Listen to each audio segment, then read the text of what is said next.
Andito ako ngayon sa Yamaha para bumili ng bagong motor.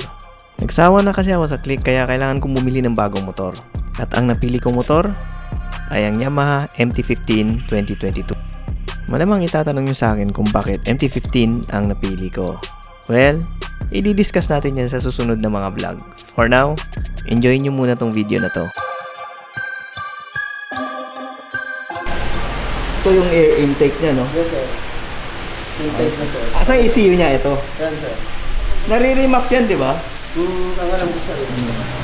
Pagkalit mo na, sir. Sir, ito yung oras-orasan na. Pogi, di ba?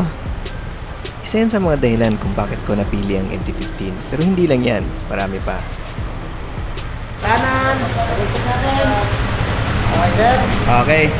Headlight, okay. Flashing. Automatic headlight tayo, sir, ha? Ah, Flashing. Yan. okay. High. Nabata nyo, high. Low. Low. Okay. Tail light. Brake play ng preno. Unahan. Okay. Brake play ng preno sa likod. Okay.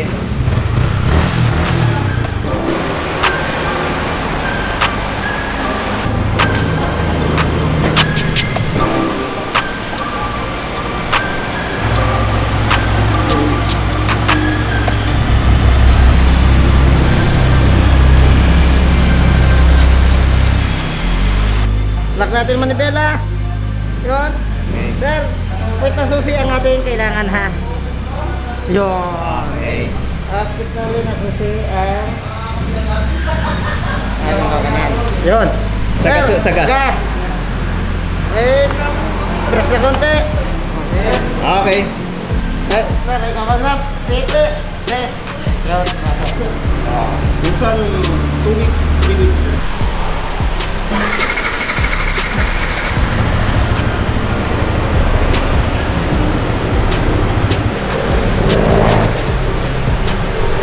Pwede sa natin ito? 10,000 kilometer or 1 year kung alin naman nasa dalawa. Yung mga natin doon, panlabas, mga baterya, mga gulong, consumable parts, hindi kasama. Clutch lining, hindi rin kasama. Bali, mismong makina lang, sir, ha? Yung mga accidental mo, nagka-problema yung makina, wala yun kasi accidental yun. Tayo lang ang magja-justify, pero ang mag-approve ay Honda Philippines. Yamaha Philippines. Yan, sir. Okay. 10,000 kilometer or 1 year. Tapos, sir, meron tayong free service. Bali tayo ay merong 6 na free service, sir. First 1,000 natin, sir. Ito. Ito mo, sir. Tingnan natin.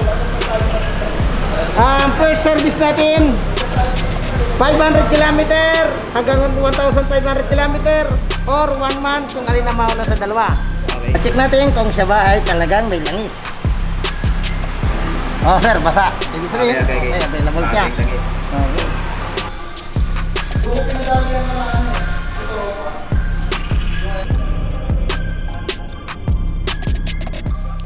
So, then,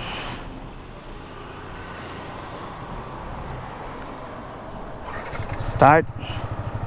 So, ayan, kakapagas ko lang. Okay, first gear. Alam nyo ba mga kamoto, sobrang bad trip ko. Kasi, ido-document ko sana, ibablog ko sana yung unang upo ko kanina doon sa Yamaha. Dahil sa pagbili ko nitong MT-15, bagong MT-15.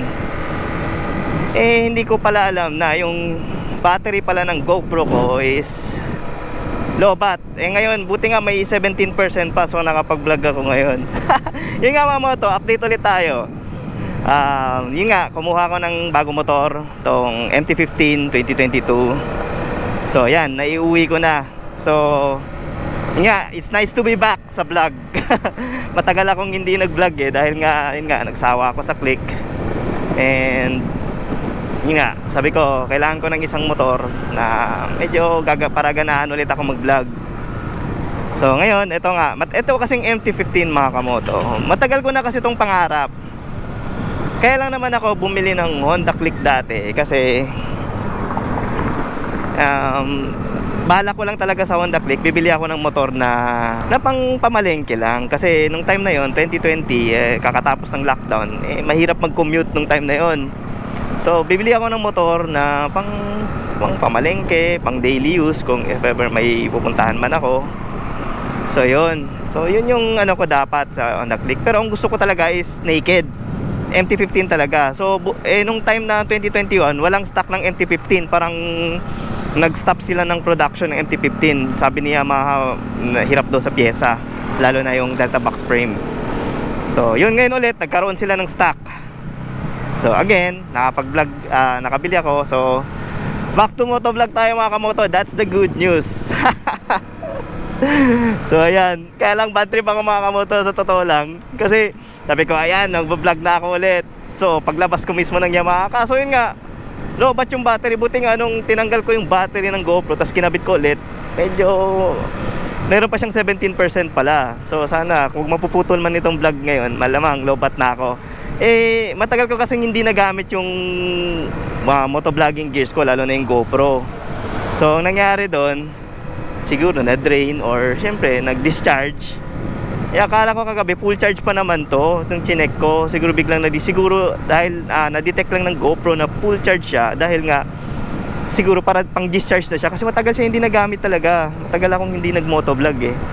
So ngayon, samahan niyo ulit ako sa mga vlog natin mga kamoto. So samahan niyo ko at saka itong bagong MT-15 natin sa journey ng ating bagong motovlog. So ayan, nakapag naked na ako, natupad na yung gusto kong motor. So malamang siguro makapag-upload na ako ng mga content natin na matitinong content. So and then syempre hindi mawawala yung review natin dito. So syempre pag magre-review tayo nito mga kamoto, malamang yung review natin ito, huwag na yung masyadong pa-effects talaga or masyadong storytelling. Alam nyo mga kamoto, kaya din ako dati na burnout sa pag-motovlog sa Click. Kasi masyado kasi akong perfectionist. Parang gusto ko lahat ng vlog ko may mga special effects. Nakaka-burnout kasi gawin yun eh. Lalo na pag walang bayad. Ang bayad lang naman is yung YouTube. Kasi magkano lang naman bayad ni YouTube. Hindi na magkano. Tsaka naging busy din ako, kaya wala akong time gumawa ng mga special effects. Nung unang vlog ko kasi ng Click noon, marami akong nagawang special effect. Kasi nung time na yon, marami akong oras noon. Ngayon kasi syempre naging busy tayo, kailangan din natin mag-grind sa trabaho. So ayun, so ngayon ayan, nakapag MT-15 na tayo. So ito na ngayon ang sunod na journey. Si Click gagamitin pa rin naman natin paminsan-minsan, pero mostly sa mga vlog natin ito na si MT-15. So pag maputol to, malamang lobat na ako. Ride impression, first ride impression ko, parang hindi ako nakasakay sa 150cc. Sa 155cc. Talagang ang laki niya kasi, parang big bike talaga. Tsaka ang taas niya, tiptoe ako. 5'5 yung height ko, tiptoe ako. Although sanay naman ako sa malalaking motor, pero yun nga, syempre nasanay, matagal kong nagamit si Click eh. Ngayon lang ulit ako nag-manual eh. Although first scooter ko si Click, lahat ng motor ko dati puro manual. So ngayon break-in period pa to, so hindi tayo pwedeng 40 to 60 km lang muna tayo mga kamoto. Although para sa akin hindi ko naman sinusunod masyado yung 40-60 km na yan, pero syempre kailangan ko munang gamayin to. Tsaka ang gulong nito medyo madulas pa to, kasi syempre bago, may coat pa yan eh. Kaya kayo mga kamoto, pag bumili kayo ng bagong motor, syempre huwag nyo talagang mabilisin muna, kasi alam nyo bakit. Once yung mga bagong motor kasi madudulas pa mga gulong niyan, kasi may coat pa yan eh. So yun ang kailangan dapat i-break in, at saka yung preno, medyo madulas pa preno niya. Lakas nga ng torque, paangat to, third gear.